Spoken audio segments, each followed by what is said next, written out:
हिंदी में यूपीएससी की तैयारी से संबंधित प्रोग्राम्स को देखने के लिए सब्सक्राइब करें स्टडी IQ IAS हिंदी। नमस्कार, study IQ IAS Hindi platform पर आपका एक बार फिर से स्वागत है। दोस्तों, हम लोगों ने प्राचीन भारत के इतिहास से संबंधित PYQ सीरीज की शुरुआत की है और इसमें हम लोगों ने पहली कक्षा में कुछ सवालों के बारे में डिस्कशन किया भी था। यदि आप में से कुछ कैंडिडेट्स उस कक्षा को नहीं देखे हैं तो निश्चित तौर पर उसे देख लीजिएगा। आज की कक्षा में इसी सिलसिले को हम लोग आगे बढ़ाएंगे और प्राचीन भारत से संबंधित जो भी महत्वपूर्ण सवाल पूछे गए हैं IAS परीक्षा में उस पर डिस्कशन करेंगे। आगे बढ़ने से पहले मैं आपको बता दूं कि सिविल सेवा परीक्षा की तैयारी यदि आप कर रहे हैं और आप चाहते हैं कि बेहतर तरीके से अपनी GS की तैयारी कर सकें तो आपका स्वागत है P2I बैच के अंतर्गत, जिसकी शुरुआत 19 सितंबर से की जा रही है। यदि आप इंग्लिश, हिंदी या फिर इंग्लिश इनमें से किसी भी माध्यम में तैयारी कर रहे हैं तो आप दिलीप लाइव कोड का इस्तेमाल करते हुए बहुत ही एफोर्डेबल फी में इस कोर्स को ज्वाइन कर सकते हैं। वर्तमान में स्टडी IQ IAS की स्थापना के 10 साल पूरे हुए हैं और इसी के उपलक्ष्य में बहुत ही खास ऑफर आपको मिल रहा है। इसके आधार पर यदि आप इस कोर्स को ज्वाइन करते हैं तो आपकी फ़ी इतनी आसान हो जाएगी कि मात्र 600 रुपये प्रति महीने के हिसाब से आपकी यह फ़ी देखी जा सकती है और इस एफोर्डेबल फ़ी में आप GS की अपनी संपूर्ण तैयारी बहुत ही शालीनता से, बहुत ही सिलसिलेवार तरीके से कर सकते हैं। और इस बैच के अंतर्गत आपको कई सारी सुविधाएं मिल रही हैं, जैसे कि यदि आप IAS प्री परीक्षा को क्वालिफाई करते हैं तो आपकी पूरी फ़ी वापस हो जाएगी। वहीं दूसरी तरफ यदि आप इस बैच से संबंधित वीकली टेस्ट में रैंक 1 लाते हैं तो आपको 11,000 रुपये जीतने का अवसर मिलता है उस पार्टिकुलर टेस्ट के पॉइंट ऑफ व्यू से। यानी कि हर एक टेस्ट के लिए यह पुरस्कार राशि तय की गई है और निश्चित तौर पर यह एक आपके लिए मोटिवेशन की भूमिका भी निभा सकता है। तो ये तमाम विशेषताएं इस P2I बैच के अंतर्गत शामिल हैं। यदि आप इस कोर्स को ज्वाइन करना चाहते हैं तो जल्द से जल्द इसमें एडमिशन लीजिए। दिलीप लाइव का इस्तेमाल करना मत भूलिएगा। निश्चित तौर पर इसके माध्यम से आपको अधिकतम छूट मिल सकती है और इसके जरिए आप अपनी GS की तैयारी और शानदार तरीके से कर सकते हैं। दोस्तों, हम लोग आगे बढ़ें तो लास्ट एपिसोड में यानी कि लास्ट कक्षा में जो हम लोगों ने डिस्कशन किया था उसमें मैंने आप सभी से एक सवाल पूछा था। उसमें से कुछ सारे विद्यार्थियों ने उस सवाल का सही जवाब दिया भी था। कुछ ऐसे भी विद्यार्थी थे जिन्होंने सवाल का सही जवाब नहीं दिया या फिर उन्होंने सोचा कुछ और यहाँ पर आंसर कुछ और है। यहाँ पर ध्यान रखिएगा कि जब हम इस प्रश्न को देखते हैं तो ऐतिहासिक स्थान और ख्याति के कारण के तौर पर यह प्रश्न पूछा गया था। यहाँ पर दो महत्वपूर्ण पक्ष हैं, इसको हमेशा ध्यान में रखने की आवश्यकता होगी कि ऐतिहासिक स्थान और ख्याति का कारण, यानी कि किस कारण से इसकी ख्याति रहती है, इसकी प्रसिद्धि रहती है। जो पहला ऑप्शन था इसमें बुर्ज होम की चर्चा की गई थी और इसको सुमेलित करने को दिया गया था शैलकृत देव मंदिर के साथ में। दोस्तों, जब हम बुर्ज होम की बात करते हैं तो यह एक बहुत ही महत्वपूर्ण नवपाषाणकालीन स्थल के तौर पर जाना जाता है। नवपाषाणकालीन स्थल, और ये जो नवपाषाणकालीन स्थल है ये कश्मीर के क्षेत्र में लोकेटेड है। बुर्ज होम के पास में ही एक अन्य महत्वपूर्ण नवपाषाणकालीन स्थल है बच्चों, और उसका नाम है गुफ कराल। गुफ कराल ये दोनों ही महत्वपूर्ण नवपाषाणकालीन स्थल के तौर पर जाने जाते हैं। जो बुर्ज होम है यहां पर हमें कई सारे साक्ष्य मिले हैं, जैसे कि गड्ढे में घर बनाने के साक्ष्य मिले हैं, जिसको गर्तावास भी कहा जाता है। गर्त आवास, गड्ढे में घर। वहीं दूसरी तरफ मनुष्य के साथ में कुत्ते को दफनाने के साक्ष्य भी मिले हैं। मनुष्य के साथ कुत्ता दफनाना, है ना। तो इस लिहाज से यहां पर जब हम बुर्ज होम को सुमेलित कर रहे हैं तो शैलकृत देव मंदिर तो बिल्कुल होगा ही नहीं, क्योंकि बात चल रही है नवपाषाण काल की। प्रागैतिहासिक काल में ध्यान रखिएगा कि जब हम प्रागैतिहासिक काल की बात करते हैं तो फिर इसमें 3 महत्वपूर्ण फेजेज आते हैं, जिसमें से एक कहलाता है पूर्व पाषाण काल, दूसरा कहलाता है मध्य पाषाण काल और तीसरा कहलाता है नवपाषाण काल। पूर्व पाषाण काल में भी कई 3 महत्वपूर्ण फेजेज आते हैं, निम्न पूरा पाषाण काल, मध्य पूरा पाषाण काल और उत्तर पूरा पाषाण काल। और इसके बाद मध्य पाषाण काल, इसके बाद नवपाषाण काल। नवपाषाण काल के बारे में कहा जाता है कि यह एक क्रांति के तौर पर देखा गया, क्योंकि इसी समय स्थायी बसावट शुरू हुई, इसी समय खेती की शुरुआत की गई, इसी समय पहिए का आविष्कार किया गया, है ना। तो ये सारी जो महत्वपूर्ण गतिविधियां हैं ये इसी दौरान में देखी गई थी। गार्डन चाइल्ड नाम के एक इतिहासकार हैं जिन्होंने नवपाषाण क्रांति को लेकर के अपनी बातें कही हैं। तो यहां पर जो बुर्ज होम है ये इससे सुमेलित नहीं होता है। इससे जुड़ी हुई जो अन्य महत्वपूर्ण बातें हैं यहां पर मैंने आपको बता दी है। उसी सिलसिले में आपको नवपाषाणकालीन अन्य स्थलों के बारे में भी जानकारी होनी चाहिए कि भारत में अन्य महत्वपूर्ण नवपाषाणकालीन स्थल कहां कहां पर हैं। जैसे कि बिहार में यदि मैं आपको उदाहरण के तौर पर बताऊं तो बिहार में एक बहुत ही महत्वपूर्ण नवपाषाणकालीन स्थल चिरांद में है, जहां पर हिरण के सिंग के साक्ष्य मिले हैं। बिहार में ही एक अन्य महत्वपूर्ण नवपाषाणकालीन स्थल सेनुआर में है, जो कि रोहतास डिस्ट्रिक्ट में है ना। ऐसे ही कई सारे स्थल आपको दक्षिण भारत में भी, पूर्वी भारत में भी, पश्चिमी भारत में भी, मध्य भारत में भी कई सारे ऐसे नवपाषाणकालीन स्थल आपको मिल सकते हैं। और न केवल नवपाषाणकालीन स्थलों के बारे में ही आपको जानना चाहिए, बल्कि मध्य पाषाणकाल की क्या विशेषता रही, मध्य पाषाणकालीन स्थल भारत में कहां कहां पर मिले हैं, पूर्व पाषाणकालीन स्थल भारत में कहां कहां पर मिले हैं, इसके बारे में आपको जानकारी होनी चाहिए। प्रश्न के पैटर्न को आप समझिएगा, गेटिंग इट। दूसरी बात कि जब हम चंद्रकेतु ग्रह की बात करते हैं तो चंद्रकेतु ग्रह एक बहुत ही महत्वपूर्ण पूर्व मौर्यकालीन स्थल था। बाद में मौर्य काल में भी इसकी उपस्थिति देखी जाती है और ये पश्चिम बंगाल में एक महत्वपूर्ण बंदरगाह नगर या फिर पोर्ट सिटी के तौर पर भी जाना जाता है। और यहाँ पर हमें कई सारी मिट्टी से बनी कलाकृतियों के बारे में साक्ष्य मिलते हैं। इसलिए यहाँ पर जो मेंशन किया गया है टेराकोटा कला, यह बिल्कुल सही है, इसमें कोई दिक्कत वाली बात नहीं है। जो तीसरी बात है वो है गणेश्वर। गणेश्वर के साथ में तांबे की कलाकृति को सुमेलित करता हुआ दिखाया गया है, जो बिल्कुल सही है। पूछिए कैसे? इसका कारण यह है कि जो गणेश्वर है दोस्तों, ये राजस्थान के क्षेत्र में महत्वपूर्ण भूमिका निभाता है। और जो गणेश्वर है ये आहार संस्कृति के अंतर्गत आता है। और जो आहार संस्कृति है ये एक ताम्र पाषाणकालीन संस्कृति है।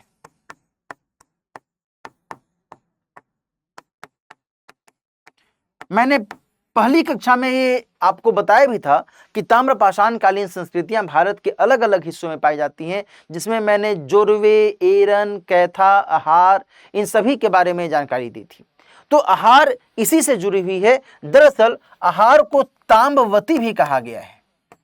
ताम्बवती यानी तांबे का शहर, जहां पर तांबे की मात्रा बहुत अधिक होती है।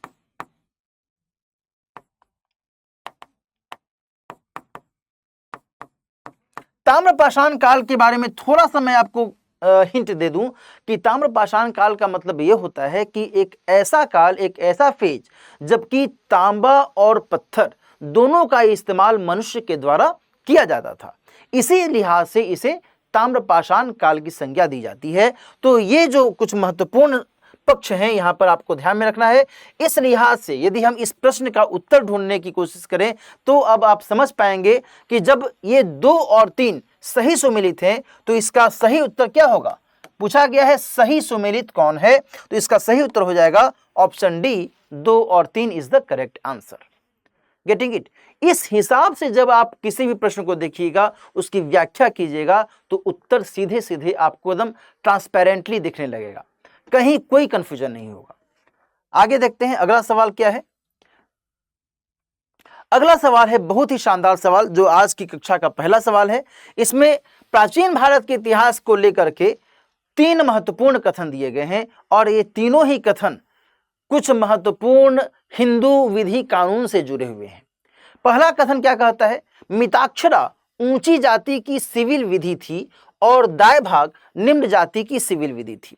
ध्यान रखिएगा कि जो मिताक्षरा है इसकी रचना विज्ञानेश्वर नाम के महत्वपूर्ण विद्वान ने की और दाय भाग की रचना जिमित वाहन नामक विद्वान के द्वारा की गई है। विज्ञानेश्वर की रचना। दाएं भाग जीमूत वाहन। तो पहला स्टेटमेंट कहता है मिताक्षरा ऊंची जाति के लिए और दाएं भाग निम्न जाति के लिए। ऐसा है नहीं। ऐसा इसलिए नहीं है क्योंकि दोनों ही हिंदू विधि ग्रंथों में ऊंची और नीची दोनों स्तर की जातियों के बारे में चर्चा की गई है। तो इस लिहाज से पहला स्टेटमेंट गलत हो जाता है। दोस्तों ध्यान रखिएगा कि जो मिताक्षरा है इसके बारे में जानकारी मिलती है कि पश्चिम बंगाल और असम के क्षेत्र को छोड़ करके देश भर में इस विधि कानून को फॉलो किया जाता था। वहीं जब हम दाएं भाग की बात करते हैं तो इसको सामान्य तौर पर पश्चिम बंगाल और असम के क्षेत्र में ही विशेष करके फॉलो किया जाता था। ये एक बहुत बड़ा डिफरेंस इन दोनों विधि ग्रंथों के कंटेक्स्ट में ध्यान रखने की आवश्यकता है। और दूसरा जो स्टेटमेंट है इसमें कहा गया कि मिताक्षरा व्यवस्था में पुत्र अपने पिता के जीवन काल में ही संपत्ति पर अधिकार का दावा कर सकते थे, जबकि दाएं भाग व्यवस्था में पिता की मृत्यु के उपरांत ही संपत्ति पर अधिकार का दावा किया जा सकता था। आपने अमूमन ये देखा होगा कि कई सारे ऐसे परिवार हैं, कई सारे ऐसे उदाहरण आप देखते हैं कि जब पिता की मृत्यु हो जाती है तब फिर बंटवारा किया जाता है, तब फिर दावा किया जाता है उत्तराधिकार का। कुछ ऐसे भी स्थितियां रहती हैं जबकि पिता जीवित हैं और तभी उसी दौरान में उत्तराधिकार सौंप दिया गया। तो यहां पर जो दूसरा स्टेटमेंट है यह बिल्कुल सही है। मिताक्षरा और जीमूत वाहन में इसी तरीके से व्यवस्था की गई है। तीसरा स्टेटमेंट क्या कहता है? मिताक्षरा व्यवस्था किसी परिवार के केवल पुरुष सदस्यों के संपत्ति संबंधी मामलों पर विचार करती है, जबकि दाएं भाग व्यवस्था किसी परिवार के पुरुष और स्त्री दोनों सदस्यों के संपत्ति संबंधी मामलों पर विचार करती है। ये स्टेटमेंट गलत हो जाता है। ऐसा नहीं है कि मिताक्षरा में केवल और केवल पुरुष के बारे में बात कही गई है, स्त्री के बारे में कुछ कहा ही नहीं गया है। नहीं, दोनों के बारे में कहा गया है, मिताक्षरा में भी और दाएं भाग में भी। इसलिए जो तीसरा स्टेटमेंट है यह बिल्कुल गलत हो जाता है। यहां पर दोस्तों ध्यान रखिएगा कि कई सारे महत्वपूर्ण कानूनों के बारे में, हिंदू विधि कानूनों के बारे में भी इस तरीके से सवाल बनते हैं, तो आपको अपनी स्टडी के दौरान में इस हिसाब से ध्यान रखना होगा। लाइकवाइज आपने मनुस्मृति का नाम सुना होगा, तो मनुस्मृति के कंटेक्स्ट में भी आपको जानकारी होनी चाहिए। मनुस्मृति में क्या कुछ बातें कही गई हैं। तो यहां पर इस प्रश्न का उत्तर यदि देखा जाए तो केवल ऑप्शन बी सही हो जाएगा, केवल दो जो कथन है ये सही हो जाएगा। तीसरा सवाल देखते हैं। प्राचीन भारत के इतिहास के संदर्भ में भवभूति, हस्तिमल और क्षेमेश्वर प्रसिद्ध थे, किस रूप में? तीसरा सवाल मतलब कि जो आज की कक्षा का दूसरा सवाल है। प्राचीन भारत के इतिहास के संदर्भ में भवभूति, हस्तिमल और क्षेमेश्वर इन तीनों व्यक्तियों के बारे में पूछा जा रहा है कि बताइए क्या ये जैन मुनि हैं, क्या ये नाटककार हैं, क्या ये मंदिर वास्तुकार हैं, या फिर ये कोई दार्शनिक हैं? क्या हैं ये? दोस्तों ध्यान रखिएगा कि जब हम भवभूति के बारे में बात करते हैं तो ये एक महत्वपूर्ण संस्कृत विद्वान माने जाते हैं। संस्कृत विद्वान जिन्होंने मालती माधव, महावीर चरित,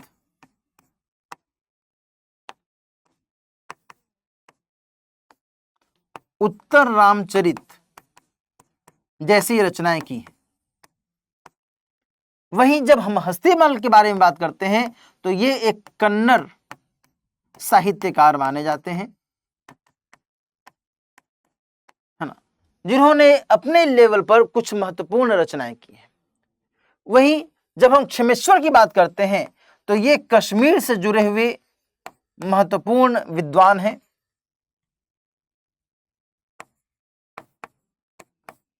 है ना। तो इस लिहाज से हमें इनके बारे में जानकारी मिलती है, ठीक है ना। तो इन तीनों की स्थिति को देखने के बाद आपको क्या लगता है? क्या ये जैन मुनि हो सकते हैं? क्या ये नाटककार हो सकते हैं? हाँ, या ये मंदिर वास्तुकार हो सकते हैं? क्या हो सकते हैं? निश्चित तौर पर ये ऑप्शन बी के हिसाब से नाटककार के तौर पर जाने जाते हैं, है ना। यहां पर इसका ध्यान रखिएगा।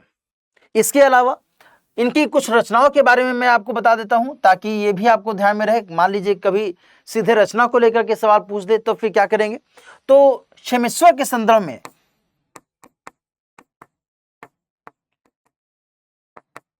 दश कुमार चरित का उल्लेख मिलता है। वहीं हस्तिमल के संदर्भ में हस्तिमल के द्वारा पूर्व पुराण की रचना के बारे में जानकारी मिलती है। ये ध्यान में रखिएगा। मान लीजिए कभी इसी को लेकर के सवाल पूछ दिया जाए तब फिर दिक्कत नहीं होगी। इसके बाद प्राचीन भारत के कुछ महत्वपूर्ण साहित्यकारों के बारे में मैंने यहाँ पर आपके लिए कुछ महत्वपूर्ण जानकारियां मेंशन कर दी हैं। जैसे कि पाणिनि के द्वारा अष्टाध्यायी की रचना की गई थी, बहुत ही महत्वपूर्ण व्यक्तित्व है ये। पतंजलि के द्वारा महाभाष्य की रचना की गई है। पतंजलि को योग दर्शन के महत्वपूर्ण विद्वान के तौर पर भी जाना जाता है। भास के द्वारा स्वप्न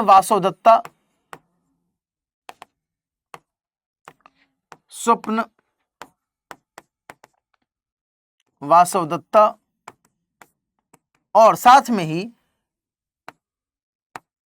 मध्यम व्यायोग के बारे में जानकारी मिलती है।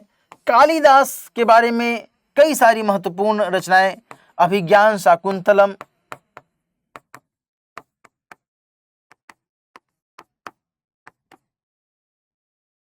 विक्रमोर्वशीयम,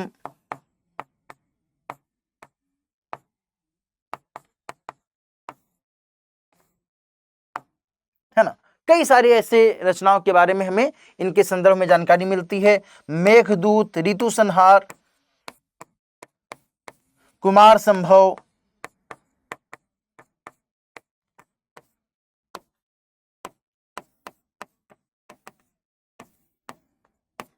है ना। वैसे ही भारवी के बारे में हमें जानकारी मिलती है।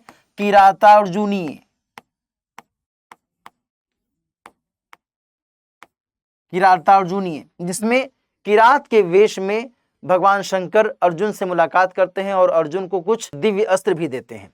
तो किरातार्जुनीय भारवी के संदर्भ में। और माघ की एक बहुत ही महत्वपूर्ण रचना है शिशुपाल वध।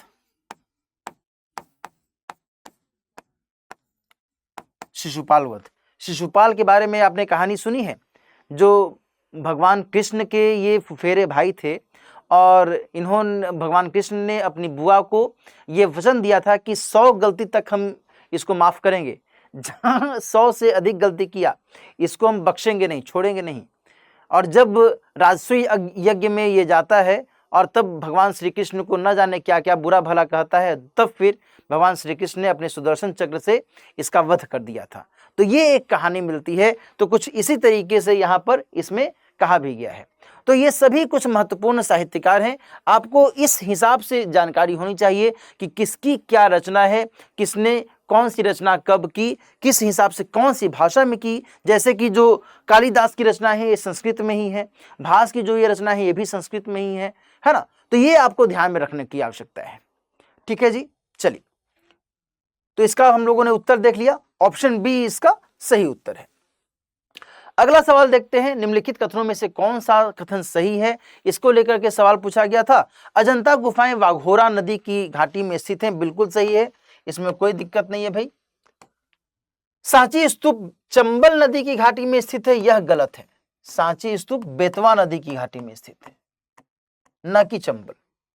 जो पांडुलेना गुफा देवी मंदिर है नर्मदा नदी की घाटी में स्थित है, ये नर्मदा नदी की घाटी में स्थित नहीं है, बल्कि ये गोमई नाम से एक नदी है, उसी के पास में यह स्थित है। और इसके बारे में जो हमें जानकारी मिलती है, इसमें दर्शाया गया है कि ये प्राचीन बौद्ध गुफा मंदिरों का समूह है यहाँ पर, है ना। तो मैं यहाँ पर लिख देता हूं, प्राचीन बौद्ध गुफा मंदिरों का समूह। वहीं अमरावती स्तूप के बारे में पूछा गया है कि गोदावरी नदी की घाटी में स्थित है, यह भी सरासर गलत है। गोदावरी नहीं है, बल्कि ये कृष्णा नदी घाटी में इसकी उपस्थिति हमें दिखती है ना। तो कहने का मतलब ये हुआ कि जब आप इस तरीके से कला संस्कृति के स्तर पर विभिन्न गुफाओं, शिलालेखों, स्तंभलेखों, मंदिरों, है ना, इन सभी के बारे में पढ़ते हैं तो आपको उसके लोकेशन के बारे में भी जानकारी होनी चाहिए। क्योंकि केवल ऐसा तो है नहीं ना कि भाई 2021 में ये सवाल पूछा गया, उसके बाद इस तरीके से सवाल पूछा ही नहीं जा सकता। PYQ करने का मतलब यही तो है कि आप अप्रोच को समझ पाएं कि अप्रोच क्या होना चाहिए पढ़ते समय। जब आप उस अप्रोच को ग्रैब करते हैं, समझते हैं, तो फिर आपकी तैयारी भी सही दिशा में होती है। अगला सवाल क्या है? भारत के इतिहास के संदर्भ में निम्नलिखित युग्मों पर विचार कीजिए। यहाँ पर 3 शब्द दिए गए थे और इसी के अर्थ के बारे में पूछा गया था। औरंग के बारे में पूछा गया है, राजकोष का प्रभारी। तो देखो यह जो युग्म है यह बिल्कुल सॉरी यह बिल्कुल गलत है, क्योंकि जो औरंग है वह एक गोदाम के लिए इस्तेमाल में लाया जाने वाला फारसी शब्द है और यहाँ से बेचने से पहले यहाँ पर सामान एकत्र किया जाता था। और जाहिर सी बात है, गोदाम का मतलब क्या होता है? जहाँ पर सामान को इकट्ठा किया जाता है ना, और तब फिर इसे जगह जगह पर बेचने के लिए भेज दिया जाता था। तो यह राजकोष से संबंधित कोई पद नहीं है, इसलिए स्टेटमेंट जो पहला युग्म है यह बिल्कुल गलत हो जाता है। जो बेनियान है इसके बारे में क्या कहा जा रहा है? ईस्ट इंडिया कंपनी का भारतीय एजेंट। यह जो युग्म है यह बिल्कुल सही है, क्योंकि इसके बारे में कहा जाता है कि यह बंगाल वाले क्षेत्र में यूरोपीय व्यापारियों के लिए मध्यस्थ की भूमिका ये निभाता था और 18वीं सदी के आसपास में यह बहुत ही प्रभावशाली तरीके से अपना वर्चस्व जमाने लगा था। और बेमियान के बारे में यह भी कहा जाता है कि ये धीरे धीरे पूंजीपति की भूमिका भी निभाने लगे थे। इन्होंने कई सारे व्यापारियों के साथ में संबंध बनाए, उन्होंने अपना निवेश करना भी शुरू कर दिया और इस तरीके से धीरे धीरे ये धनवान भी होने लगे।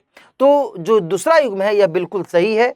जो तीसरा कहता है कि मिरासीदार, इनके बारे में कहा गया है राज्य का नामित राजस्वदाता। बिल्कुल सही बात है। ये मिरासीदार को आप जमींदार की तरह देख सकते हैं, जिस तरीके से आपने आधुनिक भारत में पढ़ा होगा। जमींदारी व्यवस्था में ये एक बहुत ही महत्वपूर्ण लक्षण था कि जो ब्रिटिश अधिकारी होते थे वो जमींदारों से राजस्व वसूलते थे और ये जो जमींदार होते थे वो गांव के किसानों से राजस्व वसूलते थे।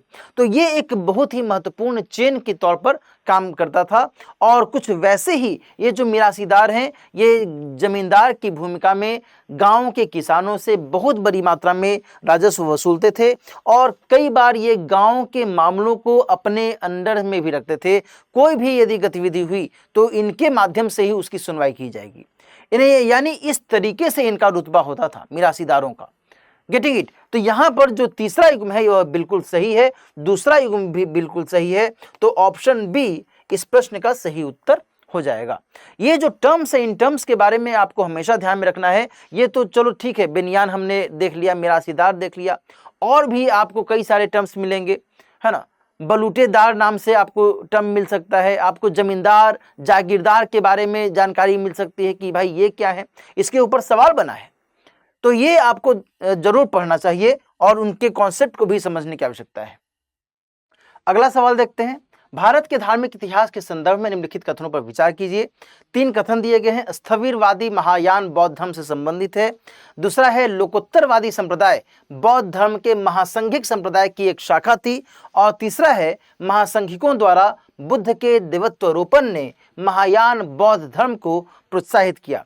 यह सवाल चीख चीख करके अपना उत्तर बता रहा है। देखो जो पहला स्टेटमेंट है उसमें क्या कहा गया है?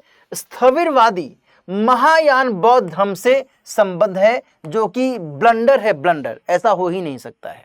जो स्थविरवादी हैं वो महायान से संबंधित नहीं है, बल्कि वो हीनयान से संबंधित है। हीनयान से संबंधित है। जो महायान शाखा है ये हीनयान और महायान शाखा चतुर्थ बौद्ध संगति में बनती है। और दोस्तों ध्यान रखिएगा कि द्वितीय बौद्ध संगति में स्थविर और महासंघिक के बारे में जानकारी मिलती है। तो जो महासंघिक हैं वो महायान से जुड़े रहेंगे, न कि स्थविर महायान से जुड़े रहेंगे। तो स्टेटमेंट के अनुसार जो पहला स्टेटमेंट है यह बिल्कुल गलत हो जाता है। ध्यान रखिएगा कि सेकेंड बौद्ध संगति, कई बार इसको लेकर के बच्चों में कंफ्यूजन रहता भी है। इसमें स्थविर और महासंघिक और यही जब हम चतुर्थ बौद्ध संगति की बात करते हैं, बुद्धिस्ट समिट, है ना, BS मैंने लिख दिया, समझ जाओगे ना। जो स्थविर है ये हीनयान से जुड़ जाता है और जो महासंघिक है ये महायान से जुड़ जाता है। क्लियर? तो स्टेटमेंट 1 क्या हो जाएगा? गलत हो जाएगा। जो दूसरा स्टेटमेंट कहता है कि लोकोत्तरवादी संप्रदाय बौद्ध धर्म के महासंघिक संप्रदाय की एक शाखा थी, यह बिल्कुल ठीक बात है, इसमें कोई दिक्कत नहीं है। क्योंकि जो लोकोत्तरवादी संप्रदाय है इसके बारे में कहा जाता है कि भाई इसका मतलब यह हुआ कि महात्मा बुद्ध ने जो भी बातें कही हैं जो कि सांसारिक परिदृश्य के अंतर्गत दिखती हैं, वो भी दरअसल सांसारिक नहीं है बल्कि वो भी पारलौकिक हैं। और इसी सिलसिले में यहाँ पर लोकोत्तरवादी संप्रदाय के बारे में चर्चा मिलती है। तो जो स्टेटमेंट 2 है यह बिल्कुल सही है ना। जो तीसरा स्टेटमेंट कहता है वो कहता है कि महासंघिकों के द्वारा बुद्ध के देवत्वरोपण ने महायान बौद्ध धर्म को प्रोत्साहित किया, है ना। देखो आ गया ना, महायान महासंघिक। तो यहां पर आप समझ सकते हैं ना किस तरीके से फंसाने की कोशिश करता है यूपीएससी। तो बुद्ध के देवत्वरोपण का मतलब यह हुआ कि महात्मा बुद्ध के बारे में कहा जा रहा है कि भाई ये तो भगवान के रूप हैं। जो स्थविर हैं, जो हीनयान को मानने वाले लोग हैं, ये महात्मा बुद्ध को देवता के तौर पर नहीं मानते हैं, है ना। जो महायान है, जो महासंघिक हैं, ये महात्मा बुद्ध को देवता की संज्ञा दे रहे हैं, उनकी मूर्ति की पूजा करने को महत्व दे रहे हैं। तो यहां पर जो तीसरा स्टेटमेंट है यह बिल्कुल सही हो जाता है और इस लिहाज से ऑप्शन बी यानी कि केवल 2 और 3 इस प्रश्न का सही उत्तर हो जाएगा। यहां पर दोस्तों बौद्ध धर्म से संबंधित जो भी सिद्धांत हैं, जो भी गतिविधियां हैं, जो भी इसके महत्वपूर्ण संप्रदाय हैं, इन सभी के बारे में आपको जानकारी होनी चाहिए। और ये आपका जो टॉपिक है निश्चित तौर पर आईएएस के प्री एग्जामिनेशन में पूछा ही जाता है, एक न एक बार जरूर पूछा जाएगा। इसलिए क्यों नहीं आप इसको अपने से पहले से ही तैयार कर लें, है ना। जो भी आपके पास में नोट्स है उसको आप लगातार रिवाइज करते रहें।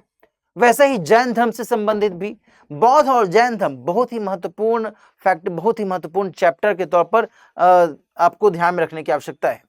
अगला सवाल देखते हैं। भारत के इतिहास में निम्नलिखित घटनाओं पर विचार कीजिए। राजा भोज के अधीन प्रतिहारों का उदय, महेंद्र वर्मन प्रथम के अधीन पल्लव सत्ता की स्थापना, परांतक प्रथम द्वारा चोल सत्ता की स्थापना और गोपाल के द्वारा पाल राजवंश की संस्थापना। पूछा गया है कि भाई इसमें जो सही कालानुक्रम है वो क्या कुछ कहता है, इसके बारे में आप बता दीजिए।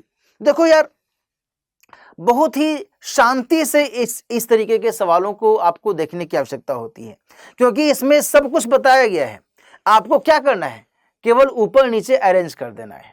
जो पहले है वो पहले कर देना है, जो बाद में है वो बाद में कर देना है ना। तो जब हम यहाँ पर बात करते हैं राजा भोज के अधीन प्रतिहारों का उदय, गुर्जर प्रतिहारों के बारे में आपने पढ़ा है, पढ़ना चाहिए, जो बहुत ही महत्वपूर्ण भूमिका निभाते हैं पूर्व मध्यकाल के समय में।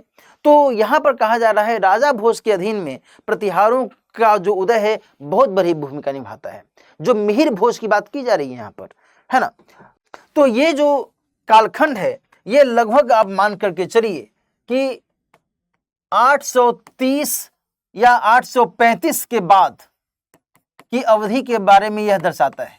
एग्जैक्टली मुझे भी ध्यान नहीं है, लेकिन 830 या 835 के बाद की अवधि के बारे में यह दर्शाता है। जब हम महेंद्र वर्मन प्रथम के अधीन पल्लव सत्ता की स्थापना की बात करते हैं तो दोस्तों यहां पर ध्यान रखिएगा कि लगभग 600 ईस्वी के बाद की स्थिति के बारे में, इनके बारे में हमें जानकारी मिलती है। जब हम परांतक प्रथम के द्वारा चोल सत्ता की स्थापना के बारे में बात करते हैं तो ये तो भाई बहुत बाद में चला आएगा, 900 ईस्वी के बाद में इनके बारे में हमें जानकारी मिलेगी। और जो गोपाल के द्वारा पाल राजवंश की स्थापना के बारे में जानकारी मिलती है, ये 700 ईस्वी के बाद की जो गतिविधियां रही हैं इसके बारे में हमें पढ़ना होता है।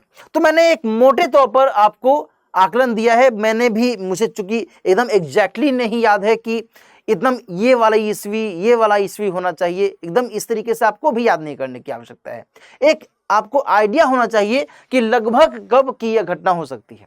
मैंने जानबूझ कर करके इस तरीके से आपको मेंशन किया है ताकि आप ये ना समझें कि मुझे एकदम ईस्वी सन याद करना ही करना होगा।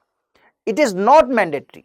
एकदम ये मैंडेटरी नहीं है। आपको केवल एक आइडिया होना चाहिए और आप इस आइडिया के आधार पर, जैसा कि मैंने आपको बताया 830 ईस्वी, 600 ईस्वी, 900 ईस्वी, 700 ईस्वी, दैट्स इट। अब आप इसको अरेंज कर लीजिए। तो सबसे पहले क्या आना चाहिए? सबसे पहले आना चाहिए 600 ईस्वी, यानी कि 2 सबसे पहले होगा। इसके बाद 700 ईस्वी, यानी कि 4 इसके बाद में होगा। इसके बाद में 830 ईस्वी, यानी कि 1 इसके बाद में होगा। तो 2 4 2 4 और देन फिर 1 ये आ जाता है। और सबसे अंत में कौन आ जाएगा? तो परांतक प्रथम के द्वारा चोल सत्ता की स्थापना, यानी option C is the correct answer. निकल गया आंसर, है ना।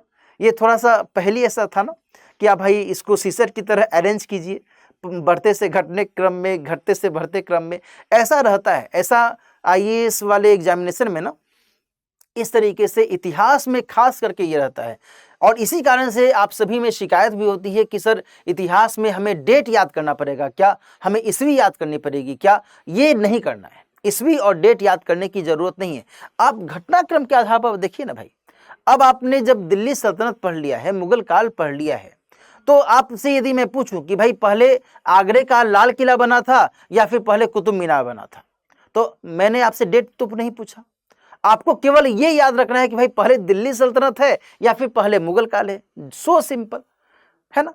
आप आसानी से इसका उत्तर दे सकते हैं। और ऐसे ही कई सारे जो महत्वपूर्ण प्रश्न हैं आपसे पूछे भी जाते हैं। तो ये आपको अप्रोच यहाँ पर रखना है। अगला सवाल क्या पूछा गया है? भारत के इतिहास के संदर्भ में कुल्यावाप और द्रोणवाप शब्द क्या निर्दिष्ट करते हैं? भूमाप, विभिन्न मौद्रिक मूल्यों के सिक्के, नगर की भूमि का वर्गीकरण और धार्मिक अनुष्ठान। बहुत ही शानदार सवाल ये था बच्चों। दोस्तों यहाँ पर ध्यान रखना कि गुप्त काल के समय में जो भूमि का माप किया जाता था वो इन आधारों पर किया जाता था। कुल्यवाप, द्रोणवाप भूमि मापने की महत्वपूर्ण इकाइयां मानी जाती थी। इसके अलावा अद्धवाप,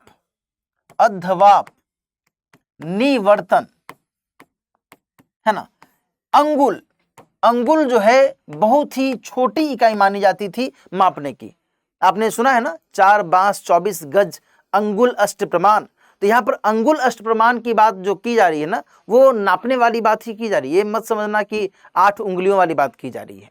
तो अंगुल का मतलब यहाँ पर नापने के सेंस में इस्तेमाल में लाया जाता था। गुप्त काल के समय में कुल्यवाप और द्रोणवाप जैसे जो शब्द हैं ये इसी इस्तेमाल में बहुत ही महत्वपूर्ण भूमिका निभाते थे। और इससे यह पता चलता है कि गुप्त काल में भूमि को बहुत अधिक महत्व दिया जाना शुरू कर दिया गया था। और इसी लिहाज से जो ऑप्शन ए है यह अपने आप में सही हो जाता है। Option A is the correct answer. तो इस लहजे से आप पढ़िएगा, इस तरीके से जब आप पढ़िएगा तो आपको कई सारी चीजें समझ में आएंगी। भाई भूमि को मापा जा रहा है और भूमि को मापने के लिए कई सारे मापदंड का इस्तेमाल किया जा रहा है, यानी कि हमने भूमि को महत्व देना शुरू कर दिया। भूमि को हमने महत्व देना शुरू कर दिया यानी कि भूमि को दान भी दिया जा रहा है। और ये दान किसको दिया जा रहा है? तो ब्राह्मणों को दान दिया जा रहा है। कई सारी बाद में गतिविधियां भी आने लगती हैं। दक्षिण भारत के अंतर्गत तो जो मंदिर थे, मंदिरों को बहुत बड़ी बड़ी मात्रा में भूमि का दान दिया जाता था। ब्राह्मणों को बहुत बड़ी बड़ी मात्रा में भूमि का दान दिया जाता था, है ना। ब्रह्मदेय गांव के बारे में हमें जानकारी मिलती है। शालीभोग गांव जमीन के बारे में हमें जानकारी मिलती है। कई सारे ऐसे जमीन के बारे में, भूमि के बारे में हमें जानकारी मिलती है ना। तो ये चीजें आपको ध्यान में रखने की आवश्यकता है। अगला सवाल, प्राचीन भारत के विद्वानों के संदर्भ में निम्नलिखित पर विचार कीजिए। यहाँ पर 3 कथन दिए गए थे और पूछा गया है कि कौन सा कथन सही है। अरे भाई ये तो बहुत ही आसान सा सवाल पूछ दिया। 2020 में ये सवाल पूछा गया था। देखो, पाणिनि पुष्यमित्र शुंग से संबंधित है। ये एकदम ब्लंडर है, ब्लंडर। देखो, जब आप अच्छे से पढ़ोगे ना इतिहास को तो आपको ऐसे सवाल लगेंगे कि भाई लगता है कि यूपीएससी ने मुझे नहीं अच्छे से समझा है, मैंने तो अच्छे से पढ़ाई की है। नहीं, आपके मन में ये भाव आएगा जब आप इतिहास को अच्छे से पढ़ेंगे तो।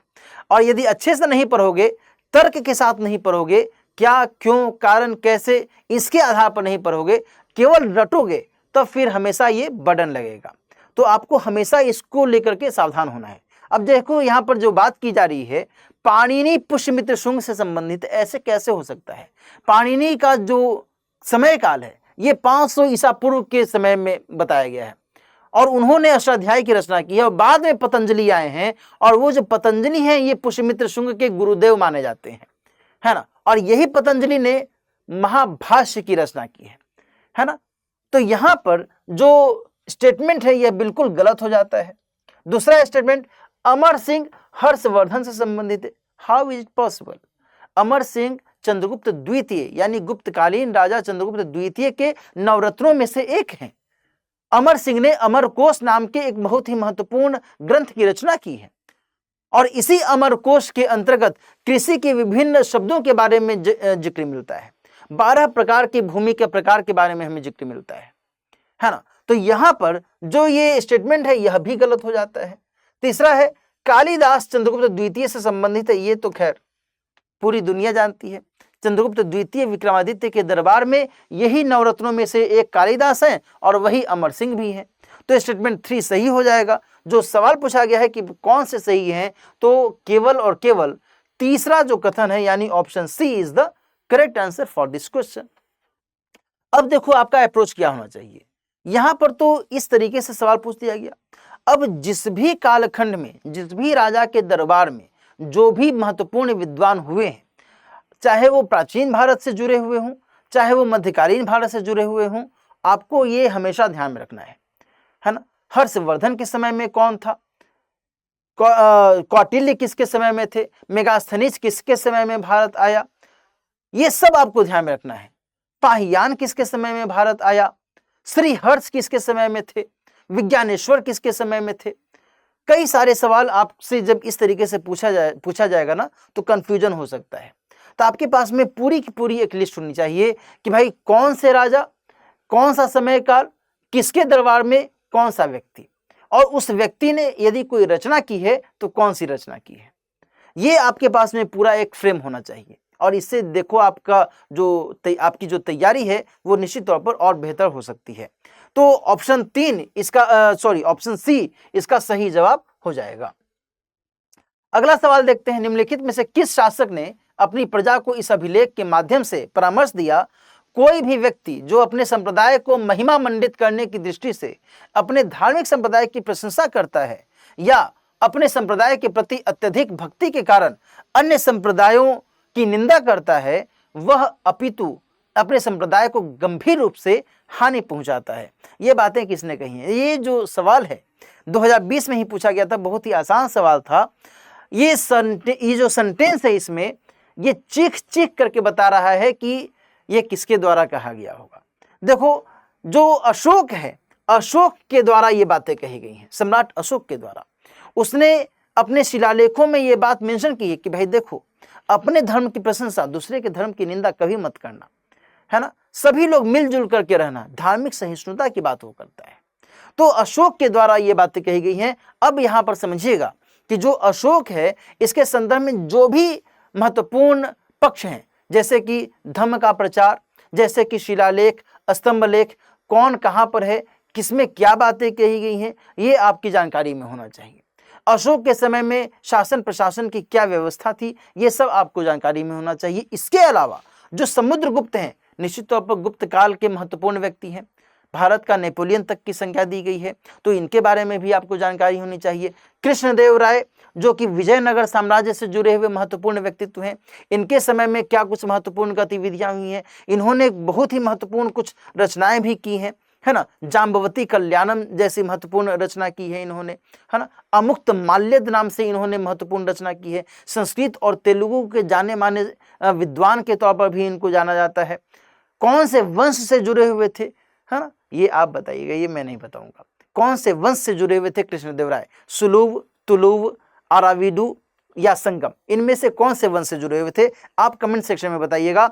वैसे ही हर्षवर्धन के बारे में हमें जानकारी मिलती है ना। मैंने शायद पिछली क्लास में बताया भी था कि प्रभाकर वर्धन के 2 बेटे और 1 बेटी हैं, हर्षवर्धन, राज्यवर्धन और राजश्री। जो हर्षवर्धन है, हर्षवर्धन के नेतृत्व में ही थानेश्वर से राजधानी कन्नौज स्थानांतरित होती है और पुष्यभूति वंश का शासन यहाँ पर देखा जाता है। ठीक है, तो ये सभी जो गतिविधियां हैं आपको ध्यान में रखने की आवश्यकता है। तो बहरहाल इस प्रश्न का जो सही जवाब है ये ऑप्शन ए अशोक हो जाएगा। चलिए आगे बात करते हैं। अगला सवाल क्या है? प्राचीन भारतीय गुप्त राजवंश के समय में नगर, घंटाशाला, कदूरा और चौल किस लिए विख्यात थे? देखिए, बहुत ही महत्वपूर्ण सवाल था ये। विदेशी व्यापार करने वाले बंदरगाह, शक्तिशाली राज्यों की राजधानियां, उत्कृष्ट प्रस्तर कला और स्थापत्य से संबंधित स्थान, बौद्ध धर्म के महत्वपूर्ण तीर्थ स्थल। देखो, ये सभी जो हैं, ये सभी महत्वपूर्ण विदेशी व्यापार करने वाले बंदरगाह के तौर पर जाने जाते हैं और इस लिहाज से इस प्रश्न का सही उत्तर ऑप्शन ए हो जाएगा। मैंने पिछली कक्षा में भी कुछ महत्वपूर्ण दक्षिण भारतीय बंदरगाहों आदि के बारे में जानकारी दी थी। आप इनके बारे में भी जानकारी रखिएगा। घंटाशिला, कदूरा, चौल, ये सभी महत्वपूर्ण बंदरगाह के तौर पर प्राचीन काल में जाने जाते हैं। तो ऑप्शन ए इसका सही उत्तर हो जाएगा। अगला सवाल है, निम्नलिखित में से कौन सा एक हड़प्पा स्थल नहीं है? चन्हूदरो, कोटदीजी, सहगौरा और देसलपुर। बहुत ही आसान सा ये सवाल है भाई। देखो, हड़प्पा स्थल के बारे में पूछा गया है। जब आप प्राचीन भारत का इतिहास पढ़ना शुरू करते हैं तो पाषाण काल के बाद में पहला चैप्टर सिंधु घाटी सभ्यता, हड़प्पा सभ्यता ही होती है और हड़प्पा सभ्यता के प्रसार के बारे में आपको पढ़ना होता है। तो इस सिलसिले में दोस्तों ध्यान रखिएगा कि जो चन्हूदरो और कोटदीजी हैं, ये दोनों आज के पाकिस्तान में हैं और ये हड़प्पा कालीन स्थल है। आज के पाकिस्तान में जो देसलपुर है, यह भी एक महत्वपूर्ण हड़प्पा कालीन स्थल है और ये गुजरात में है। जो सहगौरा है, यह उत्तर प्रदेश में है, लेकिन ये हड़प्पा कालीन स्थल नहीं है। ध्यान रखिएगा, ये हड़प्पा कालीन स्थल नहीं है, बल्कि इसके बारे में हमें मौर्य काल के अंतर्गत जानकारी मिलती है ना। मौर्य काल के अंतर्गत हमको इसके बारे में जानकारी मिलती है। तो ऑप्शन के हिसाब से ऑप्शन सी इससे जुड़ा हुआ नहीं रहेगा, बाकी तीन इससे जुड़े हुए हैं। और पूछा क्या गया है? हड़प्पा स्थल नहीं है। Option C is the correct answer. यहां पर दोस्तों ध्यान रखिएगा कि जब हम हड़प्पा सभ्यता के प्रसार को देखते हैं तो उत्तर से लेकर के दक्षिण और पूरब से लेकर के पश्चिम तक जब हम इसको देखते हैं, लोकेट करते हैं, तो उत्तर में मांडा जम्मू कश्मीर, मांडा जम्मू कश्मीर, दक्षिण में दैमाबाद महाराष्ट्र,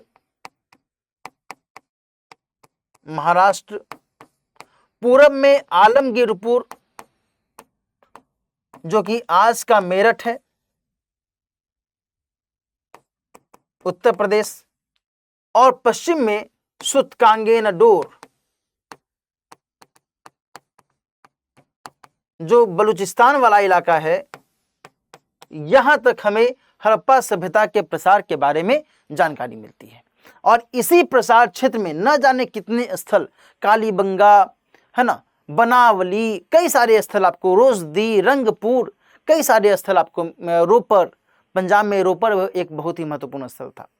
रंगपुर और रोजदी गुजरात में, कालीबंगा राजस्थान में, बनावली हरियाणा में, कई सारे ऐसे, राखी गढ़ी हरियाणा में, है ना, कई सारे ऐसे आपको हड़प्पाई स्थल मिल जाएंगे। तो इस लिहाज से आपको अध्ययन करना चाहिए और केवल स्थलों के बारे में ही नहीं, बल्कि हड़प्पाई काल की जो विशेषताएं रही हैं, नगर नियोजन सभ्यता रही है, उसके बारे में भी आपको जानकारी होनी चाहिए। बहुत ही महत्वपूर्ण है। यहाँ से सवाल कई बार पूछा जाता है ना, और ये सब बहुत ही महत्वपूर्ण टॉपिक हैं, इसको छोड़ने की कभी भी जरूरत नहीं है भाई।